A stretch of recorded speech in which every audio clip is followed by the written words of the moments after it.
ఒక senior journalist, ఒక 30 సంవత్సరాల నుంచి పాత్రికేయ వృత్తిలో ఉన్నారు మీరు, ఇవన్నీ ఎన్నో చూసుంటారు. కానీ కొన్ని డిబేట్లు చూస్తున్నాం మనం.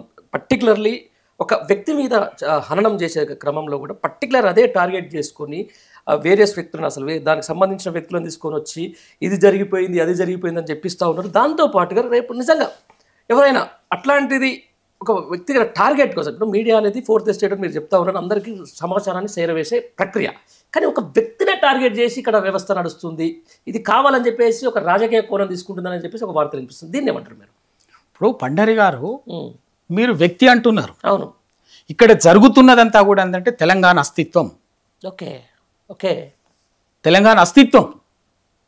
ఓకే వీళ్ళంతా కూడా తెలంగాణ రావటం కోసం తెలంగాణ వ్యతిరేకులుగా బహిరంగంగా పనిచేసినటువంటి వాళ్ళు, అవును, తెలంగాణను అడ్డుకున్నటువంటి వాళ్ళు, అడ్డుకున్న శక్తులకు వెన్నుదన్నుగా నిలబడినటువంటి వాళ్ళు, వీళ్ళు అనుకున్నటువంటి వాళ్ళు అందరికి తెలుసు. అది అనివార్యంగా తెలంగాణ తెచ్చుకోగలిగినాం, వీళ్ళని ఆపలేకపోయినా తెచ్చుకున్న తర్వాత రకరకాల సందర్భాల్లో చేసే ప్రయోగాలు అన్నీ కూడా చేసింది.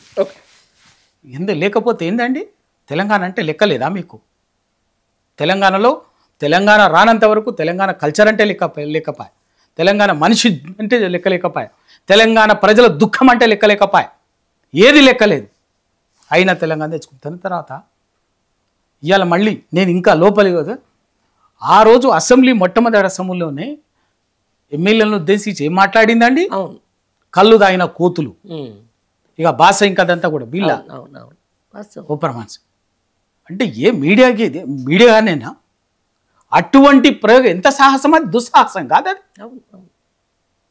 అది చెప్పాలంటే దుస్సాహసం కాదు అది. అయినా కూడా తెలంగాణ సమాజం అనేక విషయాలు అట్లా చేసినా కూడా భరించి వస్తుంది. మళ్ళీ ఇవాళ అనివార్యంగా మళ్ళీ ఇప్పుడు ఏంటంటే కొంత పరిస్థితులు కారణం, రాజకీయాలు ఎవ్వరికి ఎవరికి అధికారం శాశ్వతం కాదు. ప్రజలు ఎక్కడో వచ్చింది, కాంగ్రెస్ అధికారం కట్టబెట్టిండ్రు. ఆ కట్టబెట్టిన అధికారంలో రేవంత్ రెడ్డి ముఖ్యమంత్రి అయిండు. ఆయన తెలంగాణ వ్యతిరేక శక్తులకి, ఆయన చుట్టూ గడిచిన కాలంలో ఆయన తెలంగాణ వ్యతిరేక శక్తులకి బలమైనటువంటి వెన్నుదన్నుగా ఉన్నటువంటి వాడు.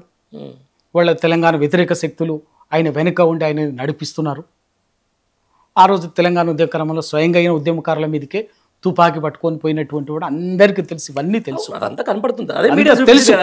ఇవాళ అటువంటిది ఇవాళ వాళ్ళందరూ కూడా ఇప్పుడు ఏంటంటే మళ్ళీ ఎప్పుడైతే రేవంత్ రెడ్డి గారు ముఖ్యమంత్రిగా పీఠంలో కూర్చున్నాక తెలంగాణ వ్యతిరేక శక్తులకి, తెలంగాణ అంటే లెక్కలేనటువంటి శక్తులకి మళ్ళీ ఒక ధైర్యం వచ్చింది. తెలంగాణలో మళ్ళీ మేము తెలంగాణలో ఏమైనా చేయగలం అని ఒక ధైర్యం వచ్చింది.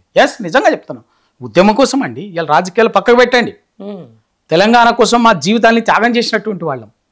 జీవితాలు త్యాగం అంటే ఒక చచ్చిపోవడమే కాదు, మా వ్యక్తిగత జీవితాన్ని వదిలేసి రాత్రింబవళ్ళు ఒక 20 ఏళ్ళు రాత్రింబవళ్ళు తెలంగాణ జీవితంగా తిరిగి లక్షల కిలోమీటర్లు తిరిగి రాత్రింబవళ్ళు వేల సభలు తిరిగి రాష్ట్రం మొత్తం ప్రజల్ని చేసి తెలంగాణ కోసం పనిచేసినటువంటి వాళ్ళం, తగలాడినటువంటి వాళ్ళు. 100%. ఇలా మాకు మళ్ళొక్కసారి తెలంగాణ వ్యతిరేక శక్తులన్నీ ఒకటయ్యి ఏదో కుట్ర పన్నుతుంటే, ఏదో చేస్తుంటే, ఆ పేరు మీద ఈ పేర్లు ఏమైనా కావచ్చు, పన్నుతూ చేస్తుంటే ఇవాళ ఇవన్నీ జరుగుతుంటాయి.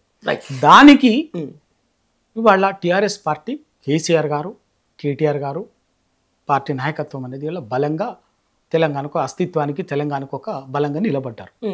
కాబట్టి మళ్ళీ తెలంగాణని విఫల రాష్ట్రంగా మార్చాలంటే, మన పప్పులు ఇక్కడ ఉడకాలని, మన ఆటలు సాగాలంటే కేసీఆర్ కేటీఆర్ని అడ్డు తొలగించుకోవాలి, టీఆర్ఎస్ పార్టీని బలహీనపరచాలన్నదే కుట్ర. దానికి ఏం చేయాలి? ఇప్పుడు ఏం చేసే పనులన్నీ కూడా చేస్తుంది కేసీఆర్. దానికి ఫోన్ ట్యాపింగ్ అని, కేటీఆర్ వ్యక్తిత్వాన్ని ఇంకోటి తీసుకోవటం. ఇవాళ ఫోన్ ట్యాపింగ్ అన్నది ఒక తెలంగాణలోనే జరిగిందా, ఒక తెలంగాణలోనే జరుగుతుందా? ఇదే పార్లమెంట్లో ఇండియన్ టెలిగ్రాఫ్ యాక్ట్ దుర్వినియోగమైంది, ఉల్లంఘనలై మా ఫోన్లో ట్యాపింగ్ చేసిందని 20 ఏళ్ల కింద ఇండియన్ పార్లమెంట్ని అప్పటి పార్లమెంట్ సభ్యులు స్తంభింపజేసింది. తీయండి మరి దేశం మొత్తం మీద, ఆపేయండి మొత్తం. ఏ పేరు మీద కూడా ఇండియాలో ఫోన్లో ట్యాపింగ్ చేయొద్దు. తెలంగాణ ఉద్యమంలో మాలాంటి వాళ్ళందరి ఫోన్లు ట్యాప్ అయినాయి. గుండె మీద చేసుకొని చెప్పమని చెప్పండి. 2009 నుంచి 2014 దాకా కోదండరామ్ గారి ఫోన్ ట్యాప్ కాలేదా? అవును, ఇది చాలా ఏ ఉద్యమకారుడి ఫోన్ ట్యాప్ కాలేదు. ఎందుకని? ఏ చట్టం ప్రకారం చేసి మా వీళ్ళందరి ఫోన్లు ట్యాప్ చేయలేదా? వాళ్ళ మనకి ఇష్టం ఉన్నా ఇష్టం లేకపోయినా వాస్తవం ఒకటి నిజం.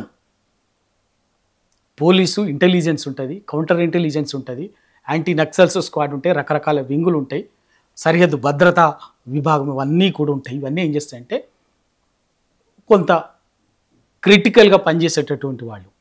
ప్రభుత్వాలకు ఇప్పుడు రాష్ట్రాలకు వచ్చేసరికి ఏమిటంటే ఆ రాష్ట్ర ప్రభుత్వం మీద ఒక ప్రతిపక్ష పార్టీ మిగతాటటువంటి వాళ్ళు కొంత నక్సల్స్ కొంచెం సామాజిక కార్యక్రమాలు పాల్గొనేటటువంటి వాళ్ళ పేర్లని ఫోన్లో ట్యాప్ చేస్తారు. అది నిజం. పోలీసులు చేస్తారు. చేసి ఆ సమాచారాన్ని ఎప్పటికప్పుడు ప్రభుత్వానికి ఇస్తుంటారు. ఇది దేశంలో కూడా అట్లాగే జరుగుతుంది. అది జరుగుతుంటుంది. దానికి ముఖ్యమంత్రులకు ప్రధానమంత్రులు వాళ్ళు చేస్తారు. వ్యవస్థ ఇంటెలిజెన్స్ వ్యవస్థ కూడా సమాచారం సేకరించాలి. ప్రభుత్వానికి వ్యతిరేకంగా ఏం జరుగుతుంది అనేది ఇంటెలిజెన్స్ సమాచారం సేకరించాలి. ఆ సమాచారానికి రకరకాల పద్ధతుల్లో వాళ్ళు ఇంటెలిజెన్స్ అఫీషియల్స్ మెకానిజము దాన్ని వాళ్ళు చేసే పని అది జరుగుతుంది. ఇవాళ దాన్ని కేటీఆర్ వ్యక్తిత్వాన్ని హననం చేయడానికి, కేసీఆర్ కుటుంబాన్ని అప్రతిష్ట పాలు చేయడానికి, టీఆర్ఎస్ పట్టణ చేయడానికి ఉపయోగిస్తున్నటువంటి పన్నాగము. దీని వెనుక ప్రయోజనం ఏంటంటే తెలంగాణ అస్తిత్వాన్ని శాశ్వతంగా తెలంగాణ సమాజం మళ్ళీ ఒక విఫల రాష్ట్రంగా విఫల ప్రయోగంగా మార్చాలన్నటువంటిదే కుట్ర.